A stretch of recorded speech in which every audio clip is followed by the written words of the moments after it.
इस इस्लाम ने सूदी के निजाम को खत्म किया। कहा मुसलमानों याद रखना, ताकत से कमाओ, बुराई को बुराई और अच्छाई को अच्छाई इस्लाम ने कहा और बताया क्या हलाल है और क्या हराम है। आज यहूदी नसारा को ये बातें तकलीफ दे मालूम होती है। आज यहूदी फिर से चाहते हैं कि मुसलमान भी वैसी ही जिंदगी गुजारे जिस जहालत में हमारी कौम जिंदगी गुजार रही है। हुजूर सल्लल्लाहु अलैहि वसल्लम की आमद से पहले निकाह का वजूद नहीं था। आज यहूदी नसारा फिर से यही चाहते हैं कि बगैर निकाह के नौजवान लड़के और लड़कियां जिंदगी गुजारे। इस्लाम ये आफाकी मजहब है। जो लोग राह इस्लाम पर चले, कामयाबी और कामरानी उनके मुकद्दर में, और जिन लोगों ने इस राह को छोड़ दिया उन्होंने इस्लाम का तो नुकसान न किया लेकिन खुद को अपना नुकसान खुद उन्होंने किया। पूरी दुनिया में इस वक्त जिस मजहबे मुहज्जब पर लोग हमला आवर है उस वाहिद मजहब का नाम मजहबे इस्लाम है।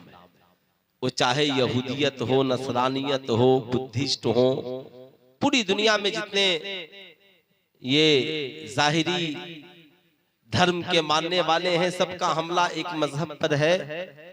मगर इस्लाम अपनी हक्कानियत और सदाकत की वजह से कल भी जिंदा था और आज भी जिंदा है। इसलिए कि इस्लाम का एक फार्मूला है, जो उस पे चलेगा उसे सिराते मुस्तकीम पे चलना कहा जाएगा, और जो इससे इन्हिराफ करेगा तो मौलाना साहब तो सिर्फ बताते हैं कि आपने ये गलत किया है, ये इसकी निशानदेही करते हैं कि आपने जो ये किया काम किया ये गलत। इस्लाम में खुदकुशी हराम उलमा ने बताया कि साहब खुदकुशी मत करो, ये हराम है। इस्लाम में वालिदैन की नाफरमानी हराम, अगर कोई औलाद नाफरमानी कर रही है तो उलमा निशानदेही करते हैं कि आप ये काम गलत कर रहे हैं। इस्लाम में नमाज फर्ज, वक्त की पाबंदी, इन्नस्सलाता अलल मुमिनीना किताबम मौकूता, बेशक नमाज मोमिनीन पर अपने मुकर्ररा वक्तों में फर्ज है। तो इस्लाम में जो टाइमिंग का मिजाज है ना ये बहुत अनमोल है। बगैर वक्त के आप इफ्तार नहीं कर सकते, बगैर वक्त के आप सेहरी नहीं खा सकते, बगैर हज का महीना आए आप हज की अदायगी नहीं कर सकते, बगैर नमाज का वक्त हुए आप नमाज नहीं पढ़ सकते। ऐसा नहीं हो सकता कि फजर में कोई जोहर की जमात कर ले, जोहर में कोई इशा की जमात कर ले। फिर भी ये कौम अगर वक्तों की पाबंद नहीं बनती है तो डॉक्टर इकबाल का यही शेर है, अल्लाह ने उस कौम की हालत नहीं बदली, न हो एहसास जिसे खुद अपनी हालत के बदलने का। आज पूरी दुनिया में यहूदो नसारा यही चाहते हैं कि मुसलमानों के किरदारों कैरेक्टर को बदल दिया जाए, इनके नजरिए को बदल दिया जाए। हुजूर सल्लल्लाहु अलैहि वसल्लम की आमद से पहले जो गुनाह आम थे फिर से उन गुनाहों को आम कर दिया जाए। अब आप जब इसका आलमी जायजा लेंगे तो आपको पता चलेगा हुजूर सल्लल्लाहु अलैहि वसल्लम की आमद से पहले जना आम था, शराब आम था, बेहयाई बुराई आम थी, नाच गाना बाजा मेला ठेला झमेला आम था, माओ की कोई कद्र नहीं थी, बेटियां जिंदा दफन कर दी जाती थी, इंसान इंसान का जानी दुश्मन बना हुआ था। लोग जानते नहीं थे हलाल क्या है हराम क्या है, लोगों को पता नहीं था अच्छा क्या है बुरा क्या है। लोग शराब खाने में पूरा दिन गुजार देते, जुए के अड्डे पे पूरी रात गुजर जाती, लोग तीर कमान लेकर थोड़ी थोड़ी सी बात पे आमने और सामने हो जाते। मगर पूरे इस निजाम और सिस्टम को बेहतर बनाकर समाज को जिस मजहब ने आशना किया और लोगों को सच्चाई की राह दिखाई, उस मजहबे मुहज्जब का नाम मजहबे इस्लाम है। आज फिर से यहूदो नसारा की ये ख्वाहिश है कि अरब की सरजमी पर फिर से वो गुनाह आम हो जाए। आज उन्हीं की साजिश के तहत अरब की वो पाकीज़ा सरजमी जिसे आमिना के लाल ने सहाबे कराम की मौयत में अल्हम्दुलिल्लाह 23 साल की थोड़ी सी मुद्दत में जिस जमीन को गुनाहों से पाक कर दिया, जहां के इंसानों के जहन को पाकीज़ा बना दिया, जहां से शराब खाने मिटा दिए गए, बुत कदे का खात्मा हुआ, जहां पे जना का बाजार गर्म था उसे खत्म कर दिया गया, निकाह को फरोग दिया गया, माँ के कदमों के नीचे जन्नत बिछाई गई, बेटियों को रहमत कहा गया, बाप को जन्नत का दरवाजा कहा गया, जिस इस्लाम ने सूदी के निजाम को खत्म किया, कहा मुसलमानों याद रखना ताकत से कमाओ, बुराई को बुराई और अच्छाई को अच्छाई इस्लाम ने कहा और बताया क्या हलाल है और क्या हराम है। आज यहूदी नसारा को ये बातें तकलीफ दे मालूम होती है। आज यहूदी फिर से चाहते हैं कि मुसलमान भी वैसी ही जिंदगी गुजारे जिस हालत में हमारी कौम जिंदगी गुजार रही है। हुजूर सल्लल्लाहु अलैहि वसल्लम की आमद से पहले निकाह का वजूद नहीं था। आज यहूदी नसारा फिर से यही चाहते हैं कि बगैर निकाह के नौजवान लड़के और लड़कियां जिंदगी गुजारे। क्या आपने सुना होगा आज हमारी कौम और पढ़े लिखे अफराद अक्सर लिविंग रिलेशनशिप में जिंदगी गुजार रहे हैं, माँ बाप की इज्जत का कोई ख्याल नहीं। आज लड़के लड़कियों को अपनी इज्जत और आबरू का कोई ख्याल नहीं, माँ बाप की इज्जत और आबरू का ख्याल नहीं। मैं आपसे पूछना चाहता हूँ, इसाले सवाब सिर्फ यही नहीं है कि साहब हमने कुरान की तिलावत कर ली और हमने साहब माँ बाप के नाम से इसाले सवाब कर दिए, बल्कि इसाले सवाब का एक तरीका ये भी है कि इंसान अपने किरदारों इखलाक को इतना अच्छा बना ले कि जब जब अच्छाई करता रहे उसके बदले में उसकी वालदा को उसका सवाब पहुंचता रहे। जब जब वो साहब अपने किरदारों कैरेक्टर को अच्छा बना करके पेश करता रहे, जमाना उसे देख कर कहे लगता है किसी अच्छी माँ की गोद में तरबियत पाने वाला बेटा है, लगता है किसी अच्छी बाप की गोद में तरबियत पाने वाला शहजादा है। लेकिन आज हम जिस समाज में जीवित और जिंदा है, मैं नौजवान लड़कों से पूछना चाहता हूँ, बताओ खुदकुशी करना इस्लाम में हराम है कि नहीं है? सब जानते हैं हराम है। आप आत्महत्या न करें, लेकिन देखा जा रहा है पढ़े लिखे नौजवान बीपीएससी पास, यूपीएससी पास, डॉक्टर, इंजीनियर, प्रोफेसर साहब लड़के और लड़कियां आत्महत्याएं कर रहे हैं। आखिर इसका क्या रीजन हो सकता है? इसकी क्या वजह हो सकती है? इस्लाम ने कहा आत्महत्या हराम है, तुम इससे तौबा करो। और अल्लाह ने जो जिंदगी दी है ना, अगर मुश्किलें जिंदगी में आई तो इन्ना माल उसरे युसरन, इस्लाम कहता है हर आसानी के साथ परेशानी के साथ आसानी है और हर आसानी के साथ मुश्किलें वक्त आती है। ऐसा नहीं कि ये मुश्किलें हमेशा के लिए है। आज मुश्किलात आपकी जिंदगी में है, कल इसका खात्मा हो जाएगा। लेकिन मैं आपसे पूछना चाहता हूँ, खुदकुशी किसे कहते हैं? इंसान अपने आप को फांसी के फंदे पे लटका ले, ये खुदकुशी है। इंसान अपने आप को शूट कर ले, गोली से मार ले, ये खुदकुशी है। मगर मैं उन नौजवानों से पूछना चाह रहा हूँ जो शराब पीकर अपनी जिंदगी को मौत के करीब ले जा रहे हैं, वो नौजवान जो चरस, अफीम और गांजा पीकर अपनी जिंदगी को मौत के करीब ले जा रहे हैं, वो नौजवान जो स्मोकिंग करके अपनी जिंदगी को मौत के करीब ले जा रहे हैं, उन नौजवानों से मैं पूछना चाहता हूं, बताओ क्या तुम आत्महत्या के करीब नहीं बढ़ रहे हो? क्या तुम अपनी जान को साहब अपनी जान से खुद ब खुद दुश्मनी नहीं कर रहे हो? यही वजह है इस्लाम ने कहा कि इस्लाम में नशा हराम है। पहले सबसे पहले कुरान में नशा के मुतालिक जो आयत आई, रब्बे कदीर फरमाता है ला तक़रबुस सलात अंतुम सुकारा, जब तुम नशे की हालत में हो तो नमाज के करीब मत आना। आप ताज्जुब करेंगे, माँ बाप को मारने के लिए तो एक गोली काफी है, बेटा बंदूक उठाए और माँ को एक गोली मार दे, बाप को मार दे। मगर जिस बेटे का किरदार बिगड़ जाए, जिस बेटी का कैरेक्टर बिगड़ जाए, उसके माँ बाप उसके गंदे किरदारों कैरेक्टर की वजह से हर रोज आहें भरते हैं, हर रोज मातम करते हैं, हर रोज उनकी मौत वाक़ई होती है। एक बाप को रात को नींद इसलिए नहीं आती कि उसका बेटा बदचलन हो गया है साहब, एक माँ को इसलिए नींद नहीं आती कि उसके बेटी के किरदारों कैरेक्टर गंदे हो गए हैं। सवाल ये उठता है, तालीमें और डिग्रियां ये सब एक तरफ है, लेकिन इंसान का अच्छा किरदार कैरेक्टर एक तरफ है। कुरान ने इसी का तज़किरा किया कि सारी डिग्रियां एक तरफ रखो, सिर्फ डिग्रियां हासिल करना ये असल कामयाबी की जमानत नहीं है। अब एक इंजीनियर शराब पिए फिर उसकी तालीम का क्या फायदा? एक डॉक्टर रिश्वत के नाम पे अपनी बड़ी प्रॉपर्टी जमा कर ले फिर उस तालीम का क्या फायदा? एक IPS अफसर साहब रिश्वत भरी जिंदगी में डूब जाए फिर उस तालीम का क्या फायदा? ऐसे ही एक पढ़ा लिखा नौजवान अपनी इज्जत, खानदान की इज्जत और माँ बाप की इज्जत को इज्जत न समझे फिर उसकी तालीम का क्या फायदा? यही वजह है कुरान कहता है कद अफलह मन तज़क्का, तहकीक के कामयाब हो गया वो जिसने अपने आप को गुनाहों से पाक कर लिया, गुनाहों से साफ सुथरा कर लिया। यानी तालीम का असल मकसद ये है कि उसकी जिंदगी में पाकीज़गी आए। यही वजह है आप ईमानदारी से बताएं, मुस्तफा जाने रहमत सल्लल्लाहु अलैहि वसल्लम का साथी आसमान से कौन बनकर आया? आप सोचे जरा, सारे पढ़े लिखे लोग बैठे, कौन बनकर आया?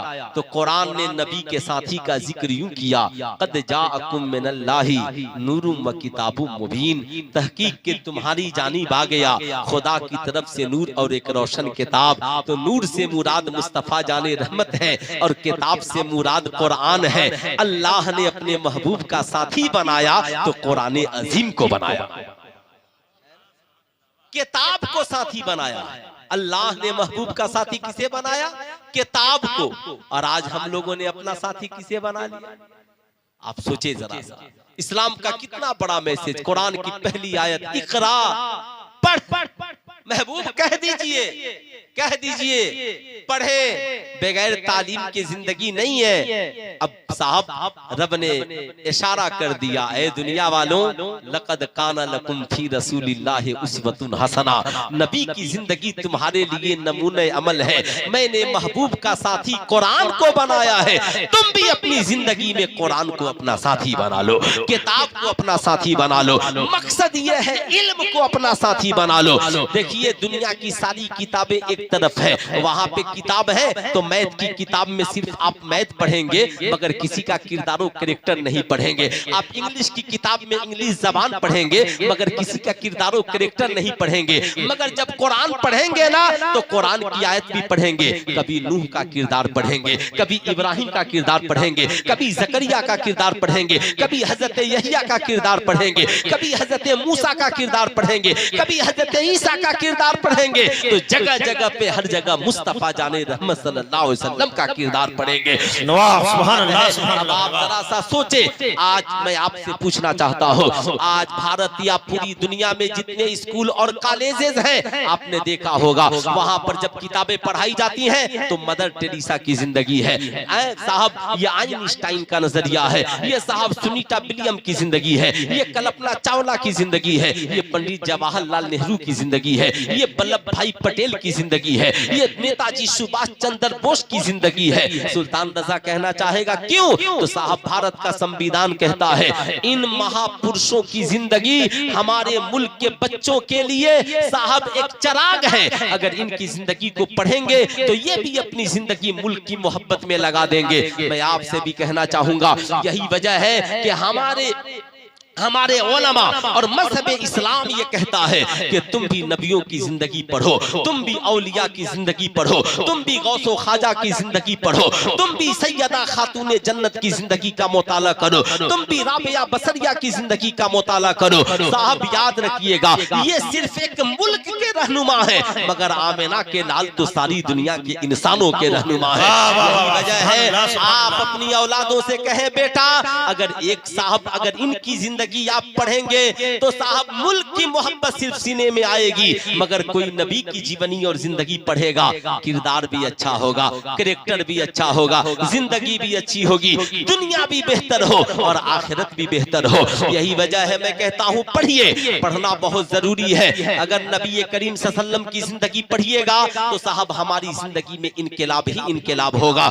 यही वजह है कि हम वक्त ब वक्त कभी गौसे आजम की महफिल, कभी ख्वाजा गरीब नवाज का तज़किरा, कभी आला हजरत का तज़किरा, ताकि हमारी कौम के नौजवानों के अंदर आला हजरत का इल्मी जज्बा बेदार हो सके। हजरत इमाम गजाली का तसव्वुफ, इल्मे तसव्वुफ फरोग पा सके। हमारे बच्चों के नौजवानों की जिंदगी में ख्वाजा गरीब नवाज का किरदार जन्म ले सके। हमारी औलादों की जिंदगी में ताजुश शरिया का तकवा और उनका किरदार कैरेक्टर आ सके। हम वक्त बवक्त सैयदा खातून जन्नत हजरत राबिया बसरिया या अल इस्लाम की मुकद्दस शहजादियों का जिक्र इसलिए करते हैं ताकि हमारी बेटियां उनके किरदारों कैरेक्टर को सुनकर और उसे पढ़कर अपनी जिंदगी में इनकलाब लाने की कोशिश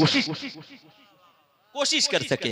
आज साहब, लेकिन आज बड़ा अफसोस है, मुसलमानों के घरों में सारी किताबें मिलेंगी साहब, बड़ी मोटी मोटी किताबें, मगर किसी मुसलमान से पूछिए कि आपके घर में सैयदा खातून जन्नत की सीरत की कोई पतली किताब भी है? आपके घर में सीरत मुस्तफा की कोई पतली किताब है? बुजुर्गाने दिन के सीरत की कोई किताब है? या आप जिस सिलसिले में मुरीद है उस सिलसिले के किसी अजीम बुजुर्ग की किताब कोई है? आपने सिर्फ चादर को ही सब कुछ समझ लिया। सब उर्स में एक बार गए और एक दिन कीमती चादर चढ़ा दी और पूरी रात मेले झमेले में घूमे और चले आए। बुजुर्गों के उर्स का मकसद सिर्फ चादर नहीं है। आला हजरत ने लुतो लिखा कि मजार शरीफ पर एक चादर चढ़ाओ ताकि पता चले ये अल्लाह के वली की कब्र है। जैसे काबे पे गिलाफ चढ़ा दिया गया ताकि पता चल जाए आम मस्जिदों की इज्जत और है और काबे की इज्जत और है, ऐसे ही कब्रिस्तान में अल्लाह के वलियों की कब्रें पे चादर चढ़ा दो ताकि आने वाला जान जाए आम मोमिनों की कब्रें और हैं और खास मोमिनों की कब्रें और है। मकसद तो ये है, मगर चादर को लोगों ने धंधा बना, मोमबत्ती अगरबत्ती को लोगों ने धंधा बना दिया। कुरान की आयत तो इसलिए है शिफा हुआ शिफाउन व रहमतुल लिल मोमिनीन, मगर ये ईमान वालों के लिए शिफा भी है और रहमत भी है। लेकिन अब इसे कोई धंधा बना ले, इसे कोई मार्केट बना ले, नहीं साहब, ये जरूरी नहीं है। याद रखें बुजुर्ग, आप पूरी दिन उर्स करते रहे और उस अल्लाह वाले की जिंदगी का एक गोशा भी कौम को मालूम नहीं मालूम। हमारा इखलाक और हमारा मेयार कितना गिर चुका है, कभी आपने इसके बारे में नहीं सोचा होगा। लेकिन जरा सा सोचिए, बुजुर्गों की जिंदगी का मुताला कीजिए, मुस्तफा जाने रहमत सल्लल्लाहु अलैहि वसल्लम की जिंदगी से करीब होइए। हजरत सरकार मौलाए कायनात फरमाते हैं कि एक रोज मुस्तफा करीम सल्लल्लाहु अलैहि वसल्लम ने सहाबा से पूछा, क्या है मेरे सहाबा, बताओ दुनिया की सबसे बेहतरीन औरत कौन है? आका ने पूछा कि दुनिया की सबसे बेहतरीन औरत कौन है? एक सहाबी खड़े हुए कहा, आका जी नमाज पढ़ने वाले। कहा बेशक वो बेहतरीन औरत है, मगर मेरा मकसद ये नहीं है। एक सहाबी खड़े हुए कहा, आका जी दुनिया की सबसे बेहतरीन औरत वो है जो कुरान पढ़ने वाली हो, नेकियां करने वाली हो। कहा वो भी बड़ी नेक है, बड़ी अच्छी है, मगर मेरा मकसद वो नहीं। हजरत अली कहते हैं मैं पीछे बैठा था, आहिस्ता से उठा और घर चला गया और सैयदा खातून जन्नत से जाकर के पूछा कि आका ने पूछा है कि दुनिया की सबसे बेहतरीन औरत कौन है? सैयदा खातून जन्नत मुस्कुराई और बोली ये कौन बड़ी बात है? हज़रत अली मुस्कुराए, कहा फातिमा वहां तो सब बता रहे हैं, जवाब दे रहे हैं, मगर आका फरमा रहे हैं मेरा मकसद ये नहीं है। सैयदा खातून जन्नत मुस्कुराई और कहती हैं अली दुनिया की सबसे बेहतरीन औरत तो है जिसके ऊपर किसी गैर की नजर न पड़ी हो और उसकी नजर किसी गैर के ऊपर न पड़ी। अब फेसबुक चलाने वाली बोले कि मैं सबसे अच्छी औरत हूं, व्हाट्सएप पे तस्वीर शेयर करने वाली कहे मैं सबसे अच्छी औरत हूं, लाइव टेलीकास्ट आने वाली कहे मैं सबसे अच्छी औरत हूं, नाच गाने बाजे को आम करने वाली कहे मैं सबसे अच्छी औरत हूं। सैयदा खातून जन्नत ने तो मसला ही हल कर दिया। सरकार मौलाए कायनात कहते हैं मैं वहां से उठा और उठ करके आका की मजलिस में गया, बैठ गया। अब आका ने पूछा तो मैं खड़ा हुआ, आका जी मैं बताऊं? कहा बताओ। आका करीम मुस्कुरा रहे हैं। हज़रत अली कहते हैं आका जी दुनिया की सबसे बेहतरीन औरत वो है जिसके ऊपर किसी गैर की नजर न पड़ी हो और उसकी नजर भी किसी गैर पर न पड़ी हो। आका मुस्कुराए, कहा बेशक मेरी बेटी फातिमा ने सच कहा। क्या कहा आका ने? नारे तकबीर, नारे रिसालत, उलमाए अहले सुन्नत, सीरते फातिमतुज़ ज़हरा, सीरते फातिमतुज़ ज़हरा, नारे तकबीर, नारे रिसालत। माशाअल्लाह, सुभान अल्लाह, वाह। हम लोग अपने आप को बदलना नहीं चाहते, लेकिन हम सोचते हैं समाज बदल जाए। हम अपने आप को, उसमें ऐसा नहीं है कि मैं शामिल नहीं हूं, है ना। एक सहाबी सुबह को बेदार हुए तो आका करीम ने कहा मैं तुझे एक ऐसी बात बताता हूँ, जरा ख्याल करना। कहा आका जी बताया जाए। कहा सुनो, सुबह को उठना ना तो जरा एक बार अपने दिल में देख लेना कि किसी का कीना तुम्हारे दिल में तो नहीं है। समझ रहे मेरी बात? हम लोग अपने आप को बदलना नहीं चाहते, मगर हमारा नजरिया भाई बदल जाए, पड़ोसी बदल जाए, समाज बदल जाए, वो बदल जाए, ये खराब हो रहा है, वो खराब हो रहा है। जबकि कुरान ने पहली जिम्मेदारी दी, या अय्युहल्लज़ीना आमनू कू अनफुसकुम व अहलीकुम नारा। ईमान वालों, अपने आप को और अपने घर वालों को जहन्नम की आग से डराओ। छोटी बात, इतने लोग बैठे हैं, भारत कब आजाद हुआ सबको मालूम है। 15 अगस्त 1947 को। गांधी जी कब पैदा हुए ये सबको मालूम है, 2 अक्टूबर को। सरकार कब पैदा हुई सिर्फ मालूम है 12 रबीउल अव्वल। लेकिन 20 अप्रैल 571 ईस्वी कौन याद रखेगा? कम से कम अपने घर में एक तारीखे आका की तारीखे विलादत तो लिख कर लगा दो, ताकि तुम्हारी नस्लों को ये याद रहे, तुम्हारी नस्लों को ये याद रहे। हम सोचते हैं कि हम साहब शराब पिए, हम जुआ खेलें, हम जना करें, हम बेहयाई बुराई में रहें और हमारी औलादें नेक हो जाए। ऐसा कैसे हो? ऐसा कैसे हो? अभी आपने जलसों में सुना होगा, हमारे कितने शायर हैं जो खूब हजरत अली का जिक्र करते हैं, है ना। लेकिन हजरत अली की सीरत, हजरत अली से किसी ने पूछा हुजूर आप ईमान कैसे लाए? अब सुनेंगे गौर से। हजरत अली से किसी ने पूछा हुजूर आप ईमान कैसे लाए? कहा रात की तन्हाई थी और मैं मुस्तफा करीम की किफालत में था। दोनों बातें याद रखें, किफालत में था, रात की तन्हाई थी, मैं उठा तो मेरी नजर पड़ी, देखा मैंने कि एक जानिब सरकार का मुसल्ला बिछा है और एक जानिब सैयदा खदीजतुल कुबरा का मुसल्ला बिछा है, और दोनों नमाज पढ़ रहे हैं। दोनों कहते हैं कि मैं हैरत में था कि सामने कोई स्टैचू नहीं है, तस्वीर नहीं है, मूरत नहीं है, मूर्ति नहीं है, फिर ये पेशानी झुका कहाँ रहे, है ना। सुनेंगे, यह भी हजरत अली कहते हैं कि मैं सोच में था, कहते हैं कि मैंने आका से पूछ लिया, मुझे आका की नमाज इतनी अच्छी लगी कि क्या ऐसी भी कोई इबादत है कि सामने स्टैच्यू नहीं हो, तस्वीर नहीं हो, पेशानी भी झुके और एक तरफ शौहर खड़ा हो और दूसरे तरफ बीवी खड़ी हो, है ना, बीवी खड़ी हो। हम तो कभी अपनी बीवियों से ये नहीं कहते कि मेरी शरीके हयात शॉपिंग साथ करते हैं, झगड़ा झुगड़ी भी कभी कर लेते हैं, मैका तुम्हारे साथ चलते हैं, सारी दुनिया में साथ सफर होता है, चलो आज की रात नमाज पढ़ करके तुम भी सो मैं भी सोता हूँ, जिसकी आंख खुले वो बेदार कर दे। बीवी पूछे मकसद? कहा आज की रात हम नबी करीम सल्लल्लाहु अलैहि वसल्लम और उम्मुल मोमिनीन सैयदा खदीजतुल कुबरा की सुन्नत जिंदा करेंगे। सुभान अल्लाह भाई, कभी बैठे ना खाने पीने तो दीनी बातें किया करें, है ना, दीनी गुफ्तगू बात करें ताकि आपकी जिंदगी में दीनदारी आए और आपकी बीवी की भी जिंदगी में दीनदारी आए। आप तो सिर्फ बस गुस्सा वाली बात, झगड़े वाली बात, लफड़े वाली बात, ये नहीं हुआ, वो नहीं हुआ, फला नहीं हुआ, साहब हम इसी में पूरी रात और दिन लड़ झगड़ करके साहब इसी टेंशन में गुजार देते हैं। और आपको सुकून कहाँ मिलता है? चाय की होटल में। आपको सुकून कहाँ मिलता है? 2-4 आवारा दोस्तों के साथ। आपके नजरिए को सुकून कहाँ मिलेगा? तालाब किनारे, नदी किनारे। क्यों? सरकार ने क्या कहा? तुम में का सबसे बेहतरीन इखलाक वाला वो है जिसका इखलाक उसके बीवी और बच्चों के साथ अच्छा हो, उसके माँ और बाप के साथ अच्छा हो। तो आप उससे कहें बेशक रात की तन्हाई हो, उठे, वज़ू करें, कहें मेरी शरीके हयात तुम भी मुसल्ला बिछाओ मैं भी मुसल्ला बिछाता हूँ, नमाज पढ़े। 8 नहीं पढ़ सकते, 12 नहीं पढ़ सकते, 10 नहीं पढ़ सकते, 2 तो पढ़ सकते हैं। अरे यार दो भी नहीं पढ़ सकते तो कम से कम साथ में एक सजदा तो कर सकते हैं, कर सकते हैं ना। अब फिर कहें मेरी शरीके हयात, अब हम खुदा की बारगाह में हाजिर हैं और एक साथ हाजिर हैं। रात की तन्हाई है, सिर्फ रब देख रहा है और हम हैं। मांग तू दुआ करेगी तो मैं आमीन कहूंगा और मैं दुआ करूंगा तो तू आमीन कहेगी, है ना। लेकिन जहां बीवी का जाना हराम वहां मजार पे लेके दौड़ रहा है ना। मजार पे औरतों का जाना हराम है कि हलाल है? अरे भाई हराम है, हराम।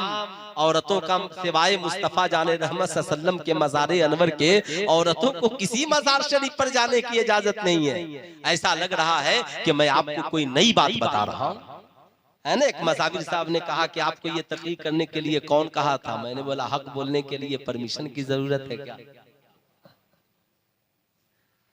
याद रखें, फिर भी हम उम्मीद करते हैं जवान बेटी को लेकर, जवान बहन को लेकर, जवान माँ को लेकर, जवान बीवी को लेकर मजार शरीफ पे पूरी रात गुजार देते हो और रात की तन्हाई में कभी खुदा की बारगाह में 10 मिनट मुसल्ला बिछाकर मियाँ बीवी साथ में नहीं बैठ सकते? जब बाबा मोहम्मदुर रसूलुल्लाह हो और माँ उम्मुल मोमिनीन सैयदा खदीजतुल कुबरा हो तो अल्लाह ताला उनकी गोद में शहजादी इस्लाम सैयदा खातूने जन्नत को पैदा फरमाता। और जब बाबा मौलाए कायनात हो और माँ सैयदा खातूने जन्नत हो, रात हो तो एक तरफ शौहर का मुसल्ला भी जाए, एक तरफ बीवी का मुसल्ला भी जाए, तो करबला में नमाज बचाने वाला 72 जख्म खाकर इमाम हुसैन जैसा शहजादा पैदा होता।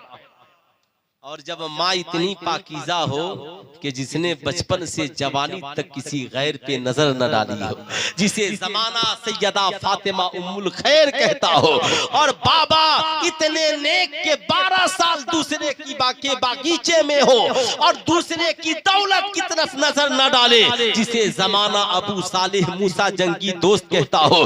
जब बाप इतना पाकीज़ा हो और माँ इतनी पाकीज़ा हो तो अल्लाह ताला गोद में सरकार गौसे आजम जैसे बेटे को पैदा फरमाया। नारे तकबीर, नारे रिसालत, उलमाए अहले सुन्नत, मसलके आला हजरत, फैजाने गौसे आजम, अजमते वालिदैन कॉन्फ्रेंस, नारे तकबीर, नारे रिसालत। सुभान अल्लाह, माशाअल्लाह। अब एक दो बातें तो मेरी तरफ से आप सुन ही लीजिए।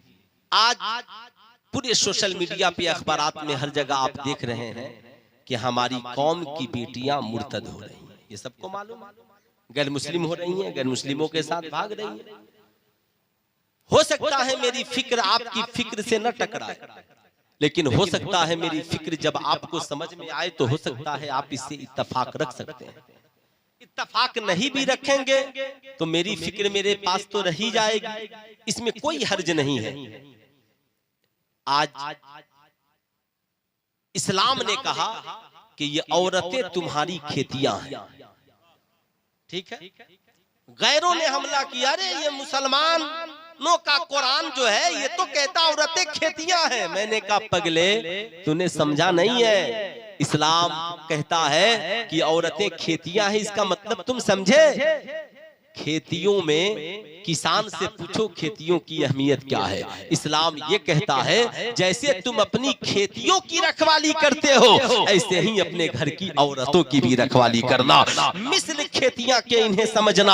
आप एक किसान से पूछिए, सुबह को खेत में, शाम को खेत में, साहब कभी मैं बरसात के इंतजार में, कभी गर्मी के इंतजार में, कभी ठंडी के इंतजार में। मैंने किसान से पूछा, यार अजीब शख्स हो, सुबह हो तो दौड़ जाते हो, शाम हो तो दौड़ कर आते हो। कहा हजरत आपको पता है अगर इन खेतियों की रखवालियां नहीं करेंगे आवारा जानवर आएंगे, खेतियां चरकर चले जाएंगे। इस्लाम यही सिखाता है तुम अपनी माओ बहनों बहू बेटियों का ख्याल नहीं रखोगे, आवारा आएंगे, उनकी इज्जत तो आबरू लूट कर चले जाएंगे। तुझे उसका एहसास तक नहीं होगा, तुम्हें उसका पता तक नहीं होगा। साहब खेतियों को आबाद करने के लिए बीज की जरूरत है, बीज डालो, खाद की जरूरत है, खाद डालो, जब पानी की जरूरत है पानी दो।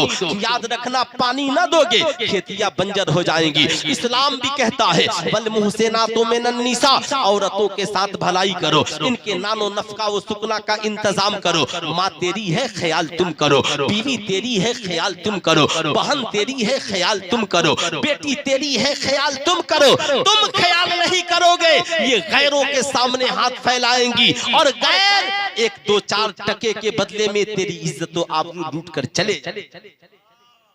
आज समाज में हो यही रहा। बीवी आपकी है, इमाम साहब ने निकाह पढ़ाया था, है ना, कारी अमीरुल हक अमीरुद्दीन साहब ने, है ना, माशाअल्लाह निकाह पढ़ाया था ना, कहा था माँ नानो नफका वो सुकना के। अब बीवी को मैका जाना है, बोल रहे ये कैसा है, मेरी बहन की शादी है, 5000 रुपया चाहिए। तो ये जालिम शौहर कहता है तेरा बाप कमा करके रख कर गया है, घर जा अपने बाप से मांग लेना, अपने भाई से मांग लेना। अरे पगला, निकाह करते वक्त नानो नफका नहीं सुना था, कान में रुई ठूस लिए थे क्या? बीवी तेरी है तो पैसा कमाकर तुझे देना है, बीवी तेरी है तो कपड़े का इंतजाम तुझे करना है। अब तू उसे मोहब्बत के बजाय, उसे पैसा देने के बजाय, कपड़ा देने के बजाय तुझे गालियां देता है, उसके सामने उसके बाप और भाई को गालियां देता है। अब वो मजबूर होकर के मैका चली गई। जब गई मैका, सब लोग खुशी में थे, मायूस थी। किसी की नजर पड़ी, पूछा क्यों मायूस हो? कैसी ऐसी बात है, मेरा शौहर बड़ा बदचलन है, कमाता है, दोस्तों के साथ पार्टियां करता, हमारा ख्याल तक नहीं करता। कहा कि वो शादी में नहीं आया क्या? कहा नाराज है कि तेरा बाप जब तक हमारे लिए सफारी सूट नहीं सिलाएगा मैं साली की शादी में नहीं आऊंगी। इस किस्म के जाहिल नौजवानों की वजह से नतीजा क्या निकला? बीवी इसकी है, उसने कहा टेंशन मत लो, नहीं देता, ये 5000 लो अपनी जरूरत पूरी कर लो, ये 10,000 लो अपनी जरूरत पूरी कर लो। अब बीवी तुम्हारी है, मगर तुम दोस्तों के साथ अय्याशियां करता रहा और वो मॉल में दूसरे के साथ शॉपिंग करती रही, दूसरे के साथ पार्टी करती रही। बेटी आपकी है, बचपन से लेकर जवानी तक हर मौके पे ख्याल आपने किया, और जब जवान होकर कॉलेज पढ़ने के लिए गई तो आपने कभी उससे कोई गुफ्तगू नहीं की, कभी उससे आपने कोई बात नहीं की। आप बेटियों से बात करना छोड़ देते हैं, जबकि मुस्तफा करीम सल्लल्लाहु अलैहि वसल्लम का इखलाक ये है, सैयदा खातून जन्नत जब घर आती तो आका मोहब्बत से खड़े हो जाते, और जब आका जाते तो सैयदा खड़ी हो जाती, बातचीत होती, खबरों खैरियत होती। आप तो अपनी बेटी से इतना पूछ सकते हो ना, मेरी बेटी बताओ कैसा रहा तेरा दिन, कैसी पढ़ाई हुई? ये बेटी एक बात बता, अब तू जवान हो गई है, मुझे बड़ी फिक्र है, तेरे बाप की भी समाज में इज्जत है, बेटी तेरी जितनी जरूरतें थी मैंने तेरी पूरी की हैं, मगर बेटी आगे भी तेरी सारी जरूरतें पूरी करने के लिए कॉलेज के किसी आवारा लड़के की जरूरत नहीं है, तेरा बाप तेरी जरूरत पूरी करने के लिए काफी है। तेरा मांग टीका, तेरे हाथ में ब्रासलेट, तेरे लिए कॉपी किताब कलम, बेटी तेरी जो जरूरत है, मोबाइल फोन चाहिए मगर इस्तेमाल गलत नहीं, मेरी निगरानी में इस्तेमाल होगा, मैं दूंगा, तू अपनी जरूरत की चीजें उसमें पढ़ लेना, मगर मेरी बेटी किसी आवारा के सामने हाथ न फैलाना। लेकिन आज जब बाप अपने आवारागर्दी में मस्त रहे और माँ बेचारी क्या करेगी? अब जब बाप खुद अपनी बेटी का ख्याल नहीं रखा तो अपनी सहेलियों को लिबास को देखकर, उनके मोबाइल फोन को देखकर अब उसकी तबीयत साहब इधर से उधर हुई। किसी आवारा ने कहा टेंशन मत ले, ये 10,000 का मोबाइल है ले ले, ये मांग का मंगटीका है ले ले, ये तेरी ब्रासलेट है ले ले। हालांकि वो लड़की जान रही है ये लड़का सिर्फ इसलिए मोहब्बत कर रहा है कि ये मेरे जिस्म का भूखा है, क्योंकि इस दौर में मोहब्बत का कोई तस्वुर नहीं, वरना दिल्ली के गटर में लिविंग रिलेशनशिप में रहने वाली हजारों लड़कियों के टुकड़े टुकड़े करके दिल्ली के गटर में नहीं डाले जाते। इसलिए मैं अपनी कौम की बेटियों से भी कहूंगा, ये कोई आवारा जो तुझे आई लव यू वगैरह लिखकर भेज देता है, ये मत समझना कि वो तुझसे मोहब्बत करता है, असल मोहब्बत तुझसे तेरी माँ करती है, तेरा बाप करता है। इस्लाम ने क्यों कहा कि औरतें जब घर से जाएं तो किसी मुहरिम के साथ जाएं जिससे उसका निकाह हराम हो? मगर आज हमारे यहाँ तो हमारी बेटियां खुद 10 सहेलियों को जमा किया, टोटो किया, न सर पे दुपट्टा न कुछ, और मेला घूमने चल दी। कैसा है वो बेगैरत बाप जो अपनी बेटी को नहीं डांटता? कैसी हो बेगैरत माँ जो नहीं डांटती? आप उससे कहो बेटी तुझे घूमना है ना, आज न जा, मैं तुझे खुद अपने साथ लेकर चलूंगा, मैं खुद तुझे अपने साथ लेकर चलूंगा, तेरी जरूरत की चीजें दिलवा दूंगा। नतीजा ये निकला, आप जब अपनी बेटियों का बोझ नहीं ढोएंगे, बहनों का ख्याल नहीं रखेंगे, बीवियों का ख्याल नहीं करेंगे तो मुर्तद होंगी। आखिरी बात, दूसरी वजह जहेज की बढ़ते हुए जुल्मो सितम।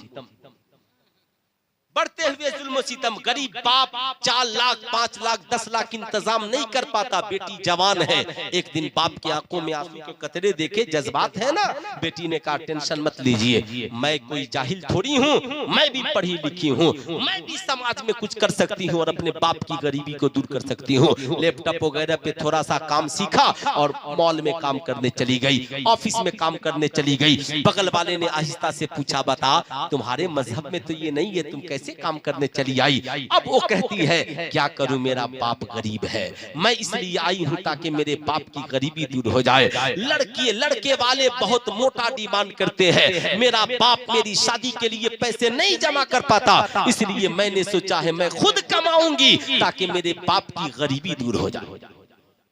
अब बगल वाले को मौका मिल गया, कहा टेंशन न ले, तेरे इस मिशन में मैं भी तेरे साथ हूं। वो है गैर, मगर उसके एक एहसास के जुमले ने इसके दिल में जगह बना ली। अब वो कहता है कैसी हो, खाना खा रही हो, लेन चलाया हो, चलो घर छोड़ देता हूँ, पैसे की जरूरत हो, तनख्वाह न मिली कोई बात नहीं है, ये ले लो। अब साहब माँ बीमार पड़ गई, इलाज कराने पहुंच गया। अब सब घर में कहते हैं यार तो बड़ा अच्छा नेक लड़का है, ये देखो हमारे मजहब में ये नाम के मुसलमान हैं जो जहेज की लालच में मर रहे हैं, और मेरी बेटी इंटर पास, इतनी हसीनो जमील, मगर पैसे की वजह से शादी नहीं करे, जाने तो कुछ भी हो, अब मेरी बेटी की शादी इसी लड़के से।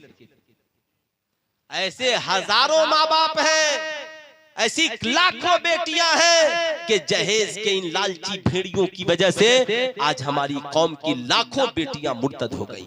बताइए इसके जिम्मेदार हम लोग हैं कि नहीं है ना? अभी नारा खूब लगता है ना, मसलके आला हजरत, अरे लगाइए मसलके आला हजरत जिंदाबाद, क्यों नहीं लगा रहे? लगाइए, लगाना चाहिए, लगता है, लेकिन आला हजरत के फतवे पे हमारा अमल कहाँ? आला हजरत ने लिख से किसी ने पूछा कि हुजूर बताइए जिस महफिल में गुनाह का काम हो वहां जाना कैसा? तो आला हजरत ने लिखा कि अगर तुम रोक सकते हो तो जरूर जाकर रोको, और नहीं रोक सकते हो तो वहां मत जाओ। आप ईमानदारी से बताइए, इस्लाम में जहेज मांगना हलाल है क्या हराम है? हराम है। नाच गाना बाजा हलाल है क्या हराम है? हराम है। लेकिन शादी में आपका चचा, आपका भाई, आपका भतीजा, आपका पटीदार, आपका रिश्तेदार जहेज मांगता रहा और आप उस शादी में जाकर दावत के गुलछड़े उड़ाते रहे। आपने एक बार भी मना किया? और मेरे जैसा पेट पालने वाला मौलवी भी आपके साथ जाकर निकाह पढ़ाता रहा। हम मेरे साथ भी मजबूरी नहीं पढ़ाएंगे तो मस्जिद से निकाल दीजिएगा। इमाम को अपनी मजबूरी मस्जिद से निकाल देगा और आपकी अपनी मजबूरी, नहीं जाएंगे तो रिश्ता खत्म कर लेगा। लेकिन शरीयत पे किसी का अमल ना हो, इसकी किसी को कोई फिक्र। लेकिन नाम है मसलके आला हजरत जिंदाबाद। क्या बात है मियां, दो रंगी छोड़ दे एक रंग हो जा, सरासर मोम या फिर संग हो जा। मेरे दोस्त, मैं नौजवानों से बिलखुसूस कहूंगा, आप पढ़ो, खूब पढ़ो, इंजीनियर, डॉक्टर, प्रोफेसर सब बनो, मगर घर में कुछ मुखालिफत करो या न करो यार, शादी के नाम पर ब्लैकमेल मत करो। मस्जिद में निकाह पढ़ा लो, दुल्हन को जाकर के ले आओ, एक प्याले दूध से वलीमा कर लो, मगर खुदारा बेटियों को मुर्तद होने से बचाओ, बचाओ। और ये जो मिलाद के बाद जो आप डीजे नचा नचा कर नाच रहे हो, जब सब नाचने ही वाले होंगे तो गौसे आजम जैसी औलादे दुनिया में कहां से जन्म लेंगी? हम गौस नहीं हो सकते मगर गुलामे गौस जरूर हो सकते हैं। तावीजों पे भरोसा कीजिए, तावीजों से फायदा होता है, मगर ये मतलब नहीं कि कभी बीवी का मुसल्ले न बिछे, बाप का मुसल्ले न बिछे, बेटा नेक न बने और सिर्फ मोटी मोटी तावीजें पहनकर उन जाहिल मजाविरों की तरह जो माज़अल्लाह जंगलों में मज़ारों पे बैठकर भांग पीते हैं और सही से कलमा तक याद नहीं है, सही से कलमा तक याद नहीं है। इसलिए मैं कहूंगा अल्हम्दुलिल्लाह, ये पाकीज़ा बज़्म मोहब्बत जिसमें आप आए हैं, आज मेरी आखिरी आपसे गुजारिश है कि हर साल ये प्रोग्राम होता है और हजरत से भी गुजारिश है, वक्त जो दीजिए उस पे 1 साल खत्म करके देखिए। कोई आए ना आए, 10 आदमी आए, पूछे मौलाना शाद मिसबाई साहब से, हम लोग के मीटिंग रखे थे, बड़ी मतलब भीड़ भी थी, लेकिन हम लोगों ने उसे वक्त से शुरू किया और बिल्कुल वक्त पर खत्म कर दिया। इस्लाम तो मुकम्मल वक्त का पाबंद है, जब तक फजर की आजान नहीं होगी, हिम्मत है क्या मुफ्ती साहब खड़े होकर आजान दे देंगे? दे सकते हैं? तो आप लोग बेवक्त क्यों आते हैं? इतना वक्त से आइए, दिन में प्रोग्राम हो कि हम लोग भी मस्जिद में जाकर बाजमात नमाज पढ़ सके। 10 बजे प्रोग्राम शुरू हो, हर हाल में 1 बजे प्रोग्राम खत्म हो जाए, आप हम सब नमाज पढ़ें, फिर दावते मोहब्बत खाएं और अल्लाह ताला मौलाना नौशाद साहब के वालिद को सलामत रखे। माशाअल्लाह, ये जन्नती दरवाजा देखिए, वहां बैठकर हम लोगों की निगहबानी करे। बूढ़ा बाप क्या होता है ये मुझसे पूछिए। मेरे वालिद के नहीं होने के बाद पूरा घर उजड़ गया, कौन पूछेगा? और माँ तो जन्नत ही होती है। तो अल्लाह ताला इनकी वालदा को करवट करवट जन्नत की बहारें नसीब अता फरमाए। मेरी मुख्तसर टूटी फूटी जहां से गुफ्तगू हुई, आप इसे ये मत सोचिएगा कि ये उन्वान नहीं था, ये नहीं था, ये सोचिएगा असल कामयाबी यही है, कद अफलह मन तज़क्का, तहकीक के कामयाब हो गया जिसने अपने आप को गुनाहों से पाक साफ कर लिया। मालिक व मौला की बारगाह में दुआ है, अल्लाह रब्बुल इज्जत हमें और आपको कहने सुनने से ज्यादा अमल की तौफीक अता फरमाए। पूरा मजमा मिलकर पढ़ लीजिए, अस्तगफिरुल्लाह रब्बी मिन कुल्ली ज़ंबी व अतूबु इलैहि। पढ़ लीजिए ला इलाहा इल्लल्लाह मुहम्मद रसूलुल्लाह सल्लल्लाहु अलैहि वसल्लम।